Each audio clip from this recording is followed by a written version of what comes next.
Well, hello and welcome to our backyard garden. This is episode number 32 here in 2024. It's September 14th. This will probably be, I guess, the last, or maybe close to the last episode during the summer of this year, because fall is just a week away now. Just starting off here with a view of our cleome. Such an interesting plant. I've put a lot of effort into showing these off really throughout this year. They continue to come out. Some of the earliest ones are already done, but then we have newer ones that have just started to come out here in the past month, and there are still some yet that are just getting started. So this is at the very top of our garden. We actually have another one. It's worth coming around the car here to show off. Another one that is a very light pink in color. We don't have as many of these. The majority of them are that lavender shade, but this one is growing out of the concrete at the edge of the driveway here. Very healthy little plant. Got nice flowers on it. Also, I'll mention this probably will be the last time we see flowers on our snapdragon. This one has just done wonderfully this year. It's been our most successful snapdragon.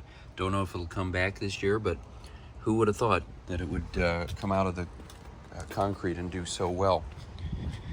Coming back over here, speaking of coming out of concrete, we have another cleome that's kind of getting closer to the end of the line, also growing up out of the concrete. And it's just an amazing thing how nature adjusts to different situations. And you've got this pretty sizable trunk, about an inch wide, again just coming up out of the concrete there, and doing very, very well. These cleome have a kind of an interesting skunky smell. When you brush past them, it smells like you've been sprayed by a skunk. Not quite that strongly, but it's kind of interesting. I find that to be a pleasant smell. Some people absolutely hate it, but I rather enjoy it. But these have been one of the more entertaining plants in our garden this year, and we've really had a good time with them. This is a daisy, not a Shasta daisy. I have called it that in the past incorrectly, but it's some sort of daisy. Getting ready, lots and lots of buds on it, so maybe by next week we'll have some blooms to show off. Speaking of blooms, we've got a big morning glory here that has spread along the back of the house, and we're getting out early enough to show off the pretty blue flowers on it. There are quite a few of those. As we get back in here, last week I got out here too late in the day to show these off. They had all wilted in the sun, but over here on the far side of the hammock, in fact, we can see there's one there down amongst our tomatoes, which are actually doing pretty well finally. It's taken a while. And then you've got these vines coming up here, kind of spreading out along the ropes, but lots of those nice little blue flowers. And that's been really fun. I'm going to go a little bit out of order today. Since we're talking about morning glories, I'm going to come up the stairs here and show off a couple other morning glories that we have growing just out of pots. Now this is an interesting one. We've got 3 or 4 different types of flowers, all out of one group of seeds. We've got these white ones with purple throat, these pink ones with a white throat, this beautiful flower with the streaks of blue on it, and then a similar one over here with streaks of pink on it. Very, very nice. Very pretty flower. We have another morning glory over here. This one again has the streaks of blue. This one has not done as much. Both of these just growing up the side of the porch railing, along with a lot of marigolds and vinca, which we have been growing from seed. All of these are from seed, with the exception of this little group here, the geraniums, and I don't remember offhand. I think these might be verbena. My wife put these in back in the spring. A couple petunias still going strong down there. This gives us a little bit different color. And then over here we have lots of marigolds. These have taken quite a while. We put these in late June, so they've been going almost 3 months, but the plants themselves are huge. They're much bigger than what you usually see in the ground, but they're finally giving us some nice color. And then down here, some million bells that we got back in the spring. Those are doing pretty well.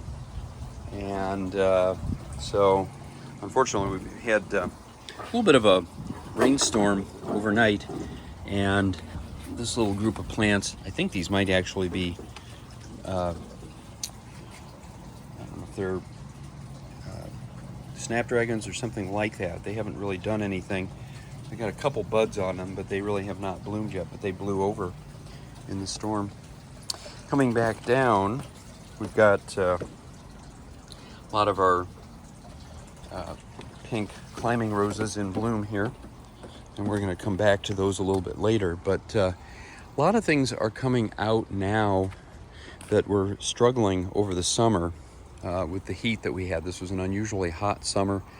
Some summers are hotter than others. We always get at some point up around 95 degrees, but we really had that sustained for an extended period of time this year, and I think it really has taken its toll on a number of different types of plants. And despite that, we still have a lot of flowers, a lot of color, even now in September.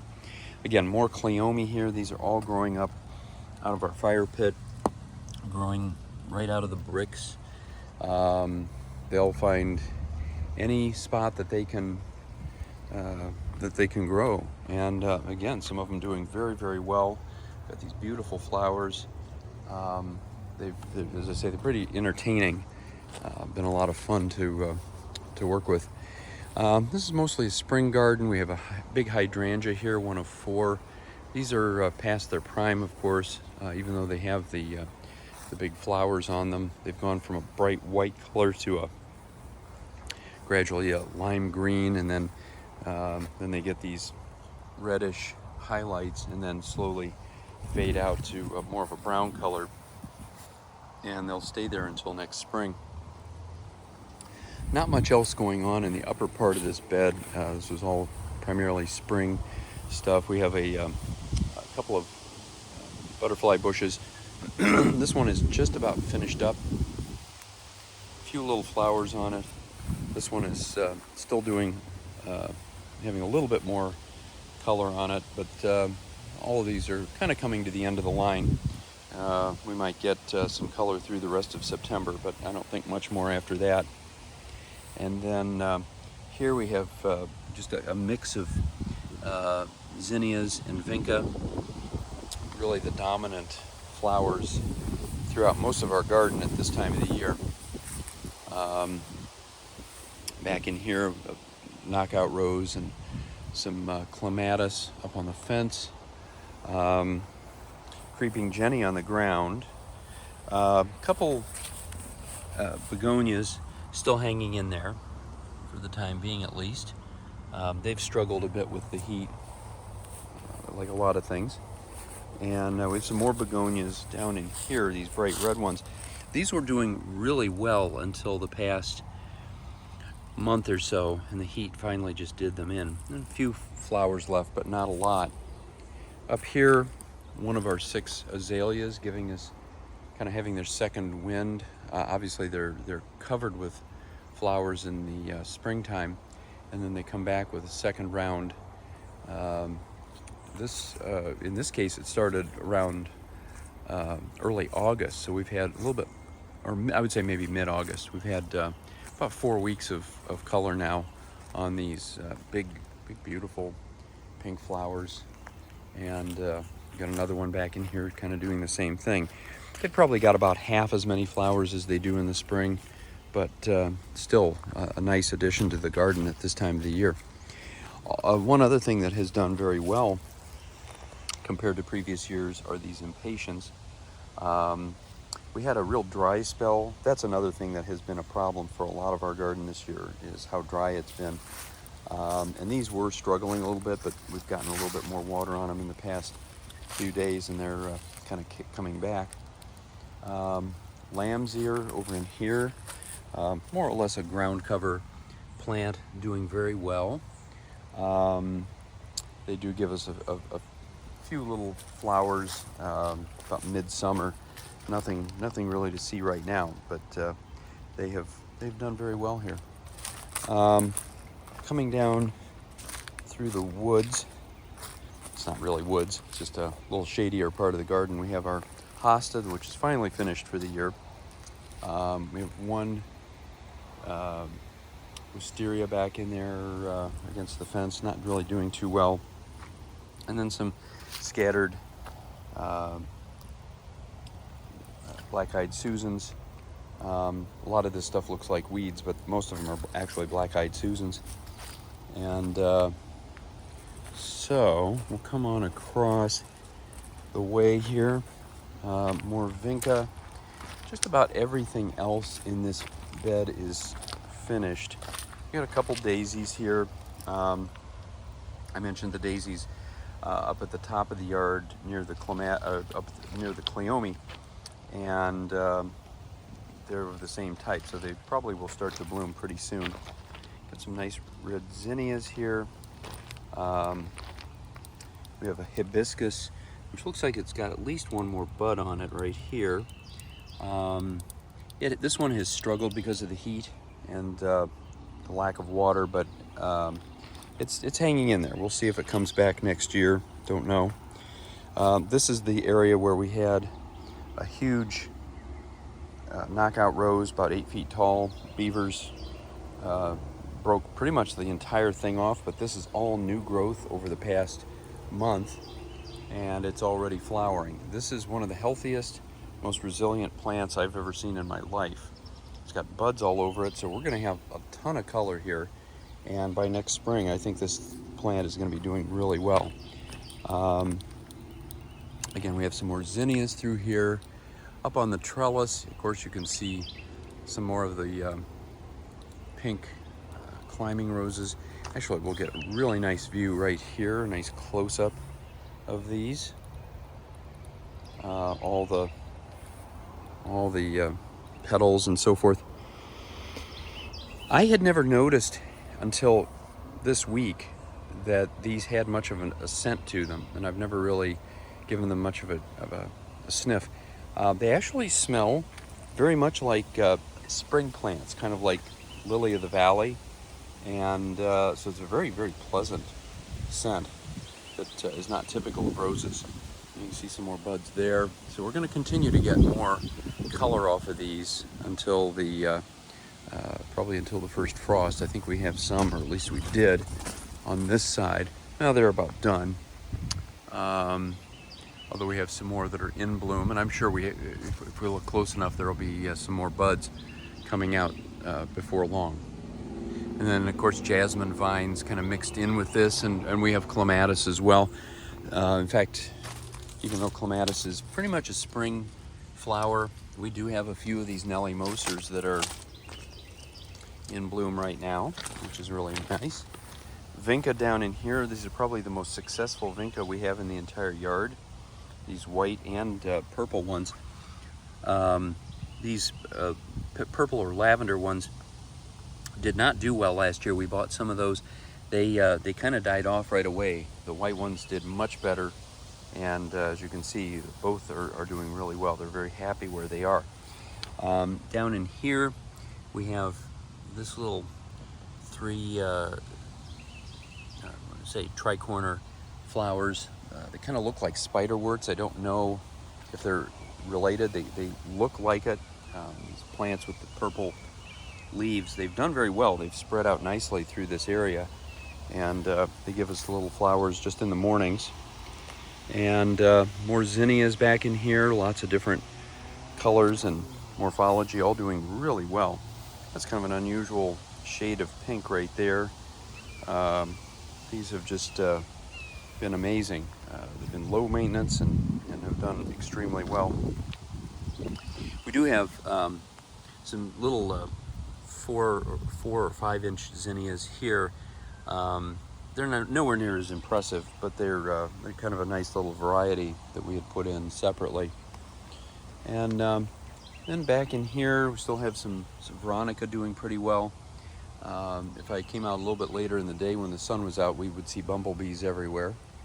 Back against the fence, we have some more clematis in bloom. We have a wildflower here. Neither my wife nor I know the name of these. They're very pretty. We have several groups of these here in the back and in the front yard as well, but we do not know the name. More Veronica, more zinnias, more of these daisies, and then we have our we have a big gardenia here. We have a couple of gardenias that are kind of growing out of control. We'll probably have to trim those back a little bit. They only bloom in January and February. And we have the gigantic butterfly bush. This is just an immense plant. It was all one plant. You can see the bright purple flowers. It's kind of taken up this whole section of the garden here, and then it's got that big section that looks like a tree, and it's all from the same plant. It's really remarkable. More zinnias, and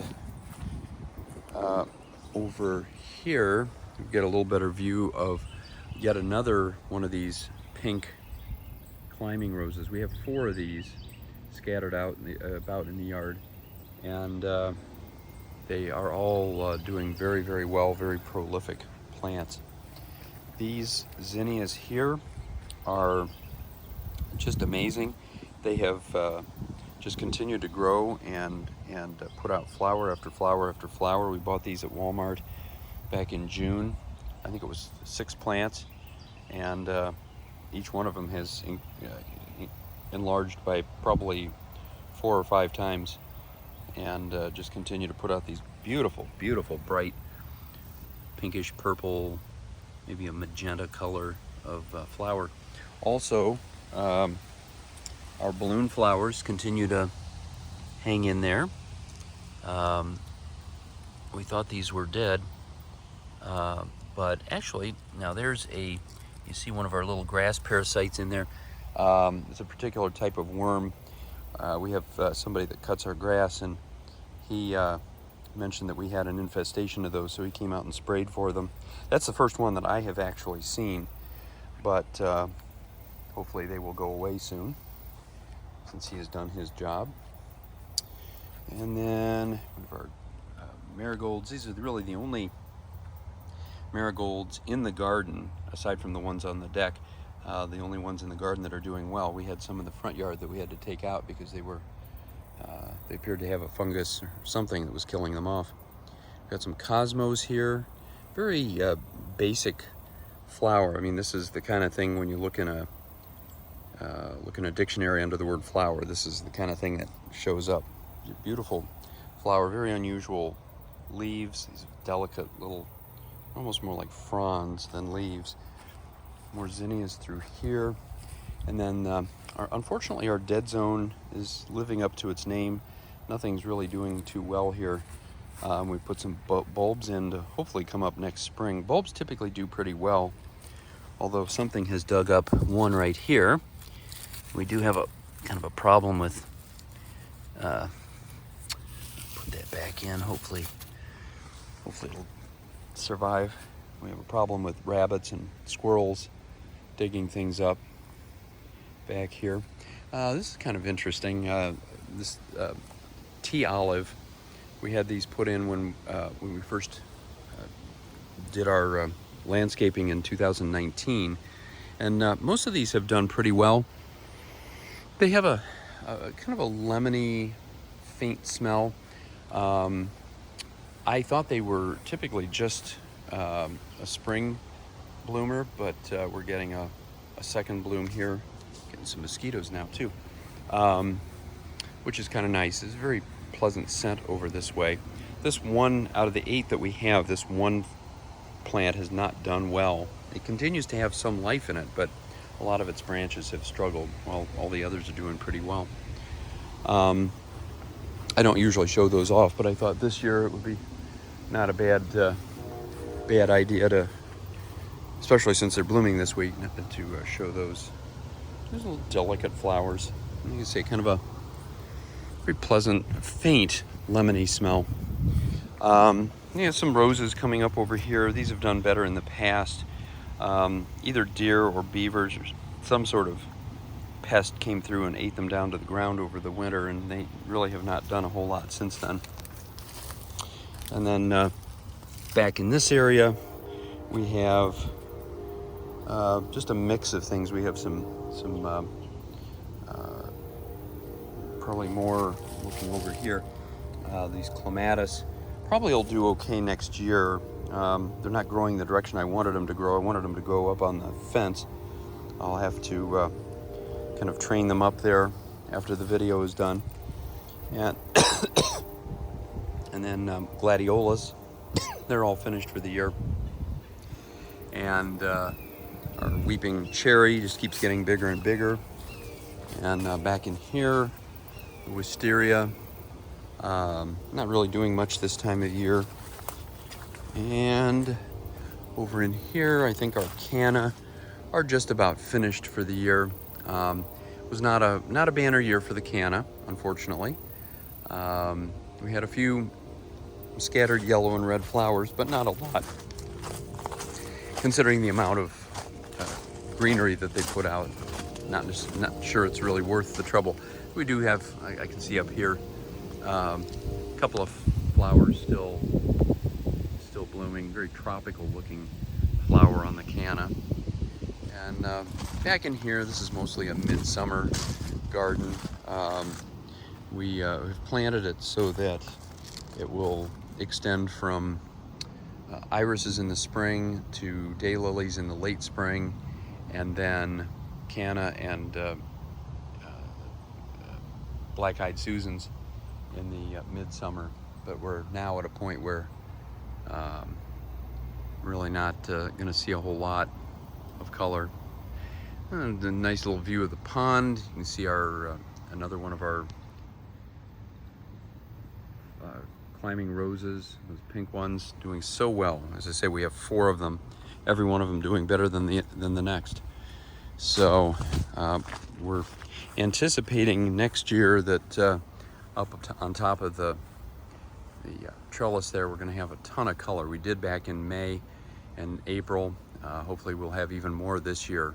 Red climbing roses on the left side, pink on the right, and then mixtures of clematis and jasmine kind of sprinkled in amongst those. Now, I did not see this when we were down here earlier. I pointed out the pink clematis. We also have quite a few white clematis. You can see those up on that next plant over. And with that, we're going to come back up. I'm getting bit up by mosquitoes here left and right. I'm going to come up to the top of the yard and show off a couple more things before we finish up. These roses are doing very, very nicely. I had hoped that they would bloom for our taping this week, and here they are. Beautiful, as beautiful as any roses we have anywhere in the garden, and we have quite a few more buds, so these are not finished yet. And they have a particularly pleasant smell to them, a very, very fragrant flower. And a few more veronica here, even some phlox. These have continued to bloom all through the year. They've been kind of overshadowed by a lot of other things, and unfortunately in this area we have this weed which is incredibly prolific, and it has just kind of taken over the bed. We tried to keep up with it as much as we could in the early days, but it has won the battle, at least for at this point of the summer. Now here's a yellow knockout rose. Not much smell to it, but pretty nonetheless. And then some more marigolds, some more veronica. We actually have some strawberries back in there, although we don't really eat them. It just gives us something a little different. We've got a few flowers on them right now. And this stalky red flower was given to us by a friend, and we don't know the name of it, but it's been really doing well. We have another one down in the lower part of the garden. Big marigold here from seed doing really well. Some more zinnias doing well from seed. We've got our calla lilies here. They're finished for the year, but they've had a good year. Hopefully they will continue to come back every year. Lilacs, morning glories, all kinds of stuff, and a lot of greenery through here. Even a couple of clematis that have come back here in the fall, and then just more of the zinnias and vinca. Tomatoes over in here. Last week we picked a few tomatoes on the show, but I don't see anything ready to pluck yet.